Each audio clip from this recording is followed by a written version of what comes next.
Hepinize merhaba. Harika Yemek Tarifleri kanalına hoş geldiniz. Bugün çok güzel bir salata yapıyoruz. Asya salatası yapıyoruz. Malzemelerimiz neler? 3 tane salatalığımız var.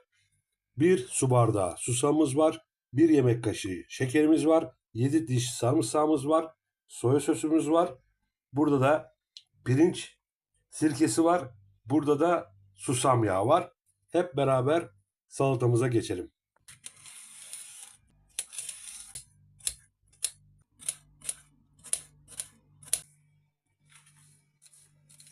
Diş sarımsağımızı küçük küçük yaptıktan sonra karıştırma kabımıza aldık ve güzelce karıştırma kabımızda karıştırıyoruz. Gelelim salatamızın iksirine.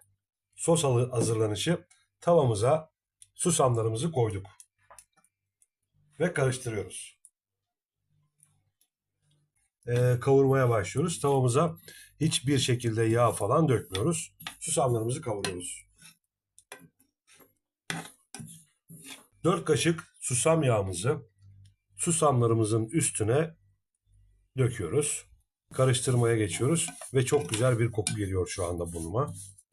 2 yemek kaşığı da pirinç sirkesinden döküyoruz. Bakın pirinç sirkesi. Soya sosumuzu da ekledikten sonra susamlarımızı yavaş yavaş karıştırıyoruz. En son üstüne de 1 yemek kaşığı isteğe bağlı pul biber ekliyoruz. Evet, salatamızın iksiri bu olacak. Çok da lezzetli. Evde yaptınız mı yapmadınız mı bilmiyorum. Yapanlar videomun altına yorum yazabilirler. Soğumuş olan sosumuzu yavaş yavaş salatamızın üstüne ekledik. Karıştırmaya devam ediyoruz.